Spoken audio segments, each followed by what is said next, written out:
بسم الله الرحمن الرحيم إن الذين كفروا سواء عليهم أأنذرتهم أم لم تنذرهم لا يؤمنون ختم الله على قلوبهم وعلى سمعهم وعلى أبصارهم غشاوة ولهم عذاب عظيم إن الذين كفروا নিশ্চয় যারা কুফরি করেছে সাওয়াউন আলাইহিম তারা সমান, যারা কুফরি করেছে তারা সমান তাদের জন্য। আলাইহিম মানে তাদের জন্য। আআনযারতাহুম আপনি তাদেরকে ভয় দেখান, আম অথবা লাম তুনযিরহুম তাদেরকে ভয় না দেখান, লা ইউমিনুন তারা ঈমান আনবে না। তার মানে হলো নিশ্চয় যারা কাফের হয়ে গিয়েছে তাদেরকে আপনি ভয় দেখান বা না দেখান, তাদের জন্য উভয়টা সমান, তারা ঈমান আনবে না। এই আয়াতটা আল্লাহ তাআলা আবু জাহেল, আবু লাহাব, উতবা, শাইবা এই কাফেরদের ব্যাপারে আল্লাহ তাআলা অবতীর্ণ করেছেন। অর্থাৎ যারা কাফের, নিশ্চয় যারা কাফের। কাফের শব্দের অর্থ হলো গোপন করা, কোন জিনিসকে কি করা? গোপন করা। গোপন করাকে কাফের বলা। এই কারণে কৃষকদেরকেও কাফের বলা হয়। এই অর্থে কৃষকরা বীজকে মাটির নিচে গোপন করে। কি করে? গোপন করে। এই অর্থে কৃষকদেরকেও কাফের বলা হয়। কিন্তু এখানে বলা হয়েছে যারা গোপন করে, তার মানে হলো সত্যকে যারা গোপন করে। একটা জিনিস ভালো, সত্য, অথেন্টিক এটা জানা সত্ত্বেও যারা গোপন করে, যারা গোপন করেছে, সাওয়াউন আলাইহিম আনযারতাহুম আম লাম তুনযিরহুম লা ইউমিনুন তাদেরকে আপনি ভয় দেখান আর না দেখান, তারা সমান। অর্থাৎ ভয় দেখালেও যা, না দেখালেও তাই, এরা ঈমান আনবে না। এদেরকে ভয় দেখালেও আপনি এদেরকে যতই ওয়াজ নসিহত করবেন কোনো কাজ হবে না। আপনি ওয়াজ করলেও যা, না করলেও তা। এদেরকে কোরআন শোনালেও যা, না শোনালেও তা। এদেরকে আজান শোনালেও যা, না শোনালেও তা। এদেরকে যত ভালো কথা বলবেন এরা ঈমান আনবে না। আল্লাহ তাআলা বলছেন যে আনযারতাহুম আম লাম তুনযিরহুম লা ইউমিনুন আপনি তাদেরকে ভয় দেখান আর না দেখান, উভয়টা তাদের জন্য সমান, তারা ঈমান আনবে না। এটা বলা হয়েছে মূলত আবু জাহেল, আবু লাহাব, উতবা, শাইবা কাফেরদের ব্যাপারে। এবং এই যেই কয়জন কাফেরের কথা বলা হয়েছে, এই কয়জন কাফের কোনো সময় ঈমান আনেনি। অনেক কাফের ছিল যারা মক্কা বিজয়ের পরে ইসলাম কবুল করেছে।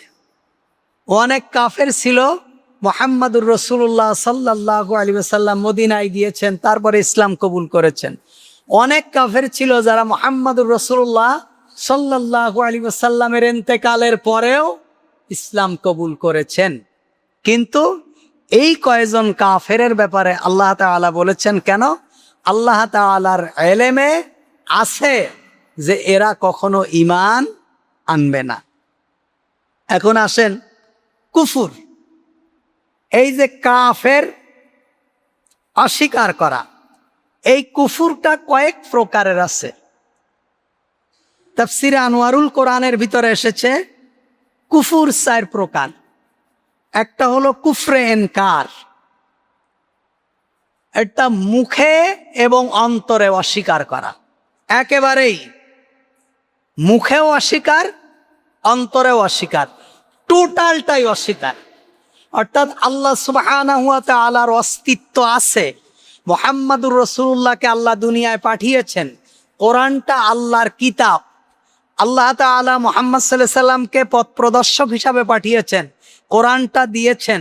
কবরের আযাব আছে, কবর আছে, পরকালীন জীবনে আমরা উঠব, আমাদের জান্নাত আছে, জাহান্নাম আছে, আল্লাহ তাআলা রাজ্জাক, রিজিক দাতা, এগুলো টোটালটাই মুখেও অস্বীকার করে, অন্তরেও অস্বীকার করে। যেমন নাস্তিক, এরা আল্লাহ তাআলার অস্তিত্বকেই স্বীকার করে না, আল্লাহ তাআলা একজন আছেন এটাই স্বীকার করে না। তারা মনে করে এমনে এমনেই সব কিছু হয়, এমনে এমনেই আকাশ সৃষ্টি হয়েছে, এমনে এমনেই জমিন সৃষ্টি হয়েছে, এমনে এমনে মানুষ সৃষ্টি হয়েছে, গাছপালা সৃষ্টি হয়েছে, মানুষের স্বামী বা বিবাহ করার কারণে সন্তান হয়। এখানে আল্লাহ তাআলা বলতে কেউ নেই, আল্লাহ তাআলার কোনো হাত নেই। তাদের বক্তব্য হলো এটা হলো কুফরে ইনকার, একেবারেই অস্বীকার করা। এক নম্বর হলো কুফরে ইনকার, 2 নম্বর হলো কুফরে জুহুদ। অর্থাৎ এই কুফরটা হলো অন্তরে স্বীকার করা কিন্তু মুখে অস্বীকার করা, মনে মনে কি করা? স্বীকার করা। তার মানে কোনো মানুষ যদি মনে মনে স্বীকার করে কিন্তু মুখে যদি প্রকাশ না করে, মনে করেন মনে মানে যে আল্লাহর কোরআন ভালো, কোরআন সত্য, কোরআন মানা দরকার, হুজুরদের কথা শোনা দরকার, মুহাম্মদ সাল্লাল্লাহু আলাইহি সাল্লাম যে রাস্তা বলে গেছে রাস্তায় চলা দরকার, সোজা রাস্তায় চলা দরকার, এটা অন্তরে মানে কিন্তু মুখে স্বীকার করে না। মুখে স্বীকার করলে ব্যবসা বাণিজ্যে চাঁদা দিতে হবে, মুখে স্বীকার করলে তারপরে হলো সরকারের রোশানলে পড়তে হবে, মুখে যদি স্বীকার করে ব্যাংক লোন পাবে না, মুখে যদি স্বীকার করে দুনিয়ার এই প্রভাব প্রতিপত্তি থাকবে না, দুনিয়ার যে সুযোগ সুবিধা পায় এটা ভোগ করতে পারবে না। যে কোনো কারণে মুখে স্বীকার করে না কিন্তু অন্তরে স্বীকার করে, এটাও হলো কাফের। এটা কি? কাফের। যেমন আবু জাহেল, আবুল আহাব, উতবা, সাইবা, মক্কার কাফের যারা ছিল এরা সবাই অন্তরে স্বীকার করত। অন্তরে কি করত? স্বীকার করত মুহাম্মাদুর রাসূলুল্লাহ সাল্লাল্লাহু আলাইহি ওয়াসাল্লাম আল্লাহর নবী এবং যে কোরআন মুহাম্মদ সাল্লাল্লাহু আলাইহি ওয়াসাল্লাম বলছেন এটা আল্লাহর কালাম। এটা কি?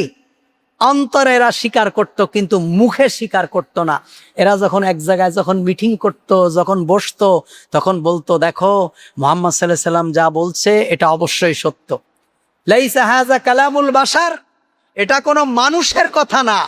মুহাম্মদ সাল্লাল্লাহু আলাইহি ওয়াসাল্লাম যে কোরআন বলছে, আমরা যতই তারে পাগল বলি, মানুষের সামনে যতই তারে যা বলি না কেন, আসলে এটা কি না? মুহাম্মদ সাল্লাল্লাহু আলাইহি ওয়াসাল্লাম পাগল না, লাইসা হাযা কালামুল বাশার, এটা কোনো মানুষের কথা না।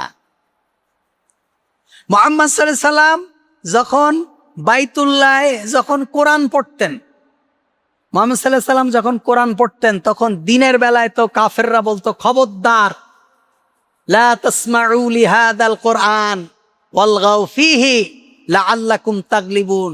সব মানুষদেরকে বলতেন খবরদার তোমরা কোরআন শুনবা না, লা তাসমাউ লিহাদাল কোরআন, এই কোরআনকে তোমরা শুনবা না, ওয়ালগাউ ফীহি, বরং যেখানে কোরআন পড়া হবে সেখানে একটা হট্টগোল বাঁধায় দেবা, গন্ডগোল বাঁধায় দেবা, ঝামেলা পাকায় দেবা। তাহলে কি হবে? লাআল্লাকুম তাগলিবুন, তাহলে তোমরা যে ষড়যন্ত্র করছো, তোমাদের যে মিশন, এই মিশনটা সাকসেস হবে। যদি তোমরা মানুষকে কোরআন শুনতে না দাও, এক জায়গায় কোরআন শোনা হচ্ছে সেখানে যদি হট্টগোল বাঁধায় দাও, তাহলে মানুষ আর কোরআন শুনতে পারবে না। এটা কাদের কথা? কাফেরদের কথা।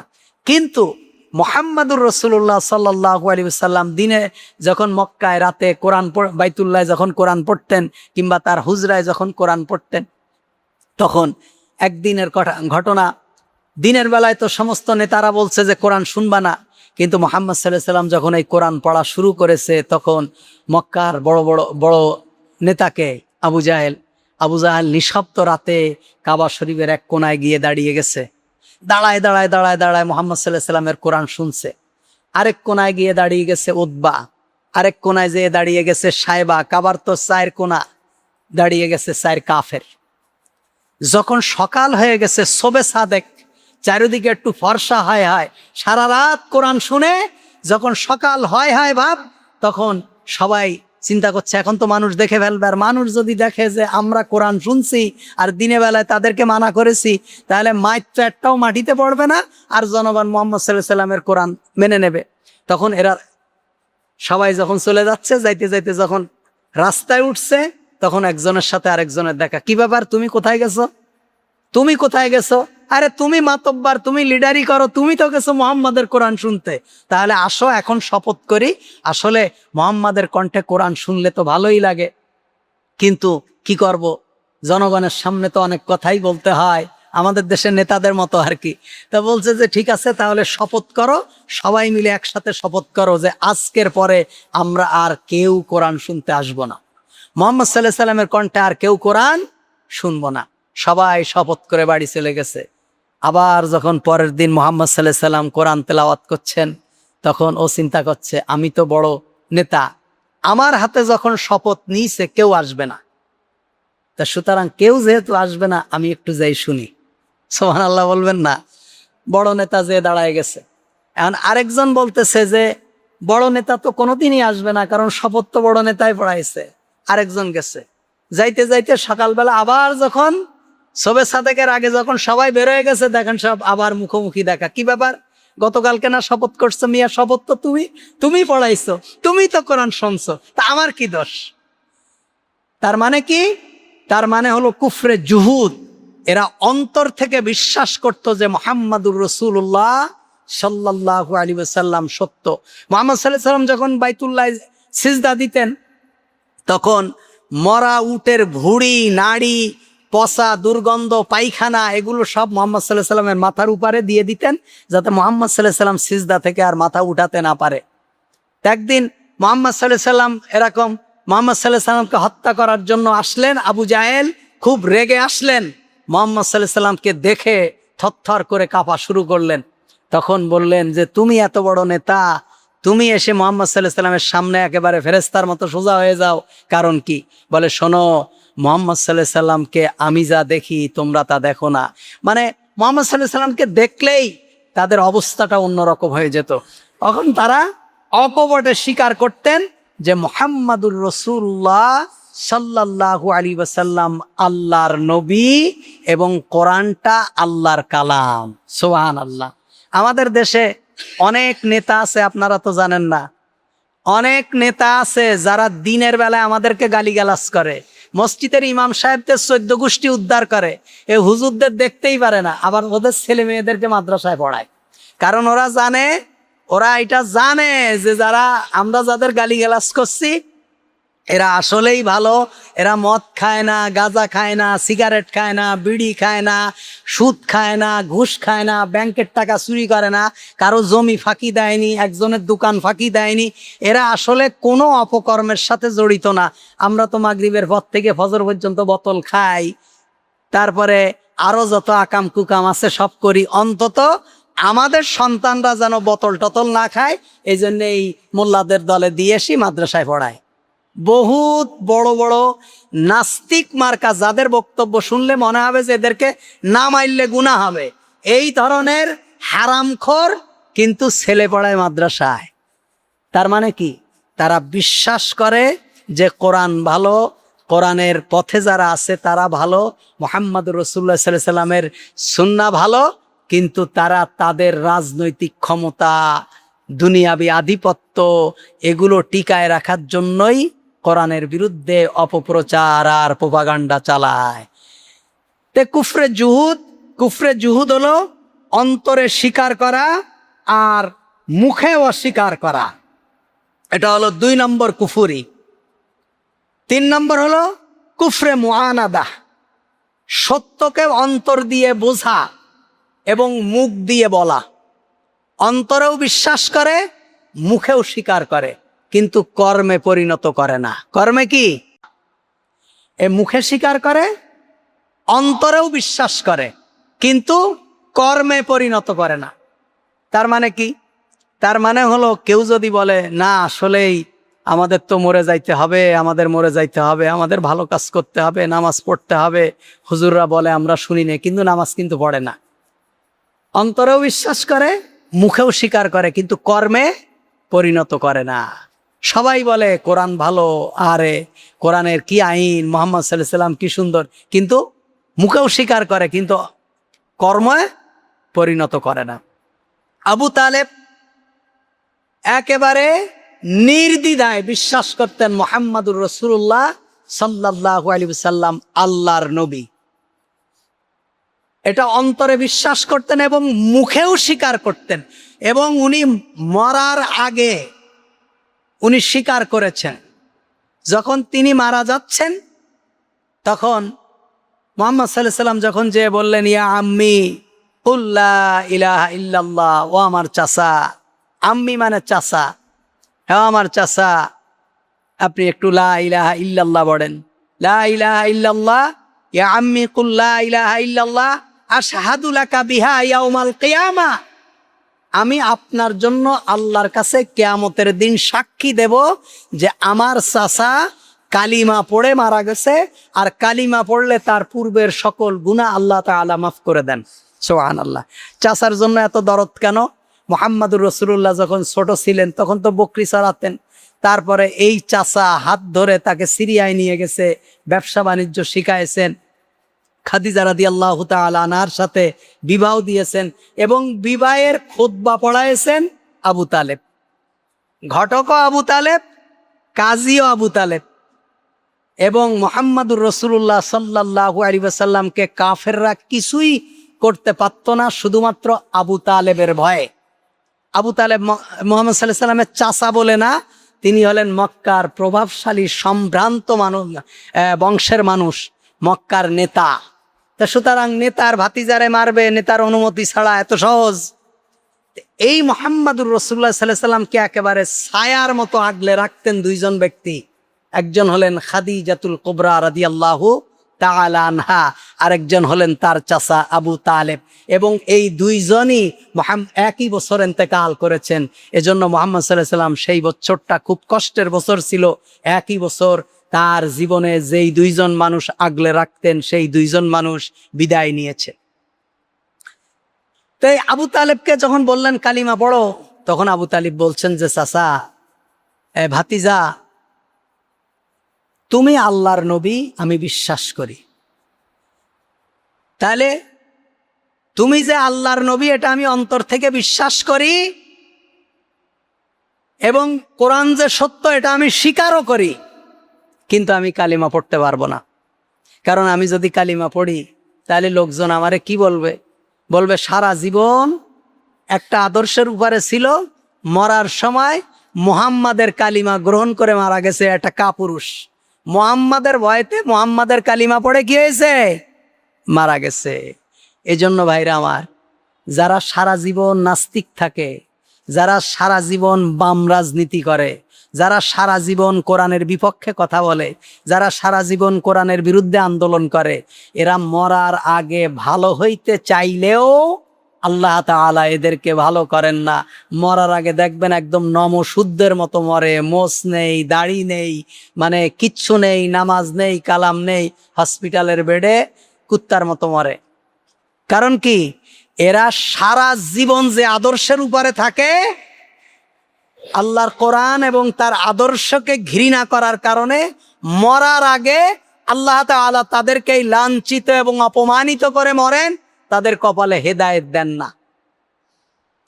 তা আবু তালেব অন্তরেও স্বীকার করত, মুখেও স্বীকার করত, অন্তরে বিশ্বাস করত, কিন্তু বাস্তব জীবনে এসে ইসলামকে মানত না।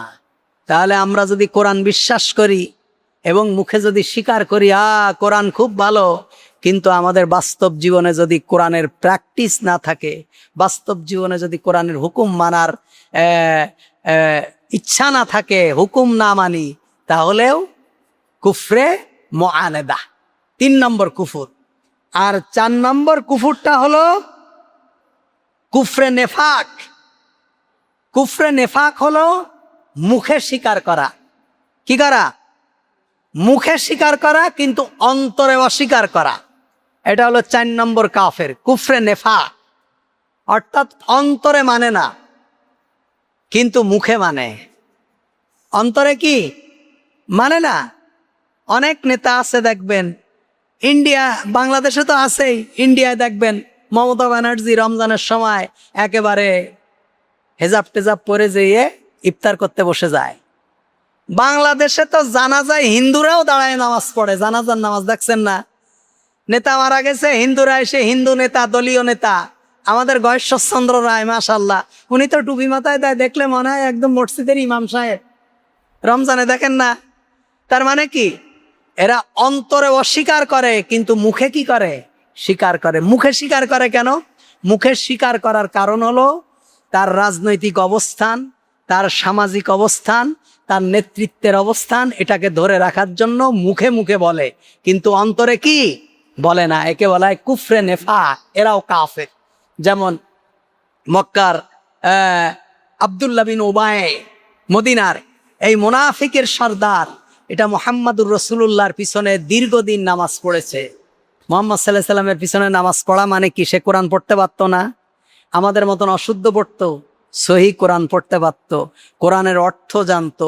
মুহাম্মদ সাল্লাল্লাহু আলাইহি সাল্লামের পিছনে মুক্তাদি হিসাবে নামাজ পড়েছে, মুহাম্মদ সাল্লাল্লাহু আলাইহি সাল্লামের সাথে যুদ্ধের ময়দানে গেছে, মুহাম্মদ সাল্লাল্লাহু আলাইহি সাল্লামের সাথে একই দস্তরখানে ভাত খেয়েছে, বা ভাত বলছি খানা খেয়েছে, তখনকার যে খানা ছিল, মুহাম্মদ সাল্লাল্লাহু আলাইহি সাল্লামের সাথে দাওয়াতি কাজ করেছে, একসাথে সলা পরামর্শ করেছে, কিন্তু এগুলো সব ছিল তার মৌখিক ব্যাপার, অন্তরে অস্বীকার করেছে। একে বলা হয় কুফরে নেফা। আল্লাহ তাআলা বলছেন, ইন্নাল্লাযীনা কাফারু সাওয়াউন আলাইহিম আনযারতাহুম আম লাম তুনযিরহুম লা ইউমিনুন। যারা কুফরি করেছে, যারা কাফের হয়ে গিয়েছে, তাদেরকে আপনি আল্লাহর ভয় দেখান আর না দেখান, জাহান্নামের ভয় দেখান আর না দেখান, দেখাইলেও যা, না দেখাইলেও তা। তাদেরকে আপনি যত ওয়াজ করবেন, কান্নাকাটি করে একেবারে স্টেজে তাদেরকে লাফালাফি দেবেন, কিন্তু কোনো কাজ হবে না। একজন ওয়াজ শুনলে যা, আর একজন ওয়াজ না শুনলেও তা, দুইজনই সমান। আল্লাহ তাআলা বলছেন এমন অবস্থা কেন হয়? খতামাল্লাহু আলা কুলুবিহিম ওয়া আলা সামঈহিম ওয়া আলা আবসারিহিম গিশাওয়া ওয়া লাহুম আযাবুন আযীম। খতামাল্লাহু আলা কুলুবিহিম, আল্লাহ তাদের অন্তরে মোহর মেরে দিয়েছেন। আল্লাহ তাদের অন্তরে কি মেরে দিয়েছেন? খাতাম, তালা মেরে দিয়েছেন, তালা। অর্থাৎ এখানে আর কোনো কাজ হবে না, ওয়াজ করবেন যা, না করবেনও তাই। সারা রাত ওয়াজ শুনবে, কিন্তু কোনো পরিবর্তন নেই। গতদিনও যেমন নামাজ পড়েনি, পরের দিনও নামাজ পড়বে না। গত বছর যেমন রোজা রাখেনি, সামনের রমজানেও রোজা রাখবে না। যত ওয়াজ করেন কোনো কাজ হবে না। হ্যাঁ, আমাদের মসজিদে দেখেন না, এত ওয়াজ করি ভাই, রমজানে একটু ইফতারি দেন, কোনো বাড়িওয়ালারা ইফতারি দেয় না। তো ওয়াজ করলেও যা, না করলেও তা, ও না করলেও যা। আমি এই জন্য তো এই বছর ইফতারের ওয়াজ করিনি, কারণ গত 2-3 বছর করলাম, দেখি কেউ ইফতারি দেয় না। এত ধনী ধনী মানুষ, একটা মানুষকে ইফতার করাবে এইটাই করায় না। আল্লাহ তাআলা বলছেন খতামাল্লাহু আলা কুলুবিহিম, তাদের অন্তরে আমি মোহর মেরে দিছি, তাদের যত ওয়াজ করবেন কোনো কাজ হবে না। ওয়া আলা সামঈহিম, তাদের কানেও আমি মোহর মেরে দিছি, তারা শুনবে না। তারা কি শুনবে না? তার মানে হলো তাদের অন্তরে হেদায়েতের কথা ঢুকবে না এবং কানেও ঢুকবে না। তার মানে কি? এখন কাফেররা, কেউ যদি বলে যে আল্লাহ তো মোহর মেরে দিয়েছে, তাহলে না শুনলে আমার দোষ কি? না, তার মানে আল্লাহ তাআলার এলেমে আছে, আল্লাহ তাআলার এলেমে আছে যে আপনি এই ব্যক্তির যত ওয়াজ করবেন, এ দুনিয়ার পিছনে এত ছোটা ছুটবে যে এই ওয়াজের কোনো কাজ হবে না। এটা আল্লাহ তাআলার এলেমে আছেন। কি আছেন? আল্লাহ তাআলার জ্ঞানে আছে, আল্লাহ তাআলা জানেন। আমরা যেমন জানাইলে জানি, আল্লাহ কি জানাইলে জানেন? আল্লাহ আগের থেকে জানে। আল্লাহরে কে জানাবে? আল্লাহরে কে জানাবে? সুবহানাল্লাহ। একজন প্রশ্ন করছে যে আমাদের নয় শয়তানে ধোঁকা দেয়, আমাদের শয়তানে ধোঁকা দেয়, আমরা ভালো কাজ করতে পারি না। কিন্তু শয়তান যখন শয়তান হয়নি, তখন শয়তানরে ধোঁকা দিছে কিনা? আমাদের নয় শয়তানে ধোকা দেয়। তো শয়তানরে ধোকা দিয়েছে কিনা যে শয়তান আল্লাহর কথা মানেনি? তা বলছে যে আগুন তো আমাদেরকে পোড়ায়, কিন্তু আগুন রে পোড়ায় কিডা? আগুনও তো পোড়ে। তা বলছে যে আগুন নিজে নিজেকে পোড়ায়। তা শয়তান নিজেই নিজেকে ধোকা দিয়েছে, শয়তানকে আর কাউকে ধোকা দেওয়া লাগেনি। আল্লাহ তাআলা বলছেন কোরআনের অন্য জায়গায়, আল্লাহ তাআলা বলছেন যে লাহুম কুলুবুন লা ইয়াফকাহুনা বিহা, তাদের অন্তর আছে তারা বোঝে না, তাদের বোঝার শক্তি আছে কিন্তু তারা বোঝে না। ওয়ালাহুম আয়ুনুন লা ইউবসিরুনা বিহা, তাদের চোখ আছে কিন্তু তারা দেখে না। ওয়ালাহুম আযানুন লা ইয়াসমাউনা বিহা, তাদের কান আছে তারা শোনে না। তার মানে কি? কান আছে সব শোনে কিন্তু মানে না। আজান শোনে, আজান শোনে, নামাজ পড়ে না। তার মানে কি? সে শোনে না। আপনারা একটা জিনিস বললে আপনি যদি সে কাজ না করেন, তার মানে কি? বলে ওরা এত বলা বলি ও শোনে না, ওরা এত বলা বলি সে শোনে না। তার মানে কি? সে কি আসলে শোনে না? শোনে কিন্তু মানে না। বলে ভাই ওরা একটু বুঝাইতে পারেন না, বলে ভাই কম বুঝাইনি এই পর্যন্ত, কিন্তু সে শোনে না। তার মানে কি? যখন বুঝায় তখন শোনে, কিন্তু শোনাটা না মানা মানে কি? সে বোঝে না, সে শোনে না।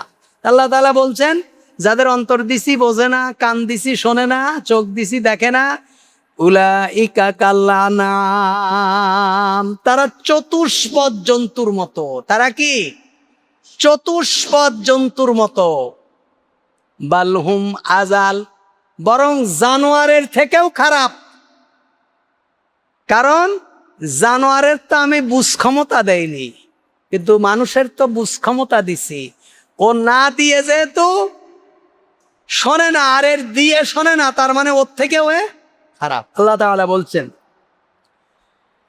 খাতামাল্লাহু আলা কুলুবিহিম ওয়া আলা সামইহিম ওয়া আলা আবসারিহিম গিশাওয়া, এবং তাদের চোখের সামনে পর্দা দিয়েছি, পর্দা দিয়ে দিয়েছি। তার মানে সে ভালো কিছু আর দেখে না। ওয়ালাহুম আযাবুন আযীম, তাদের জন্য রয়েছে মহাশাস্তি। এটা আল্লাহ তাআলা কাফেরদের ব্যাপারে বলেছেন। এজন্য ভাইরা আমার, আমাদের উচিত হেদায়েতের কথা শোনার সাথে সাথে সেটা মেনে নেওয়া। আল্লাহ তাআলা আমাদেরকে যা বলেছেন সামি'না ওয়া আতা'না, শোনার সাথে সাথে মেনে নেওয়া, কোনো প্রশ্ন না করা এটা কেন হবে, এটা কেন হবে। কারণ আল্লাহ বলেছেন এটা হবে, মুহাম্মাদুর রাসূলুল্লাহ বলেছেন এটা হবে, এখানে কোনো প্রশ্ন করা যাবে না। প্রশ্ন যারা করে তারা দিন থেকে আস্তে আস্তে বের হয়ে যায়, তারা মানার জন্য প্রশ্ন করে না। আল্লাহ তাআলা আমাদেরকে তৌফিক দান করুক, আমিন।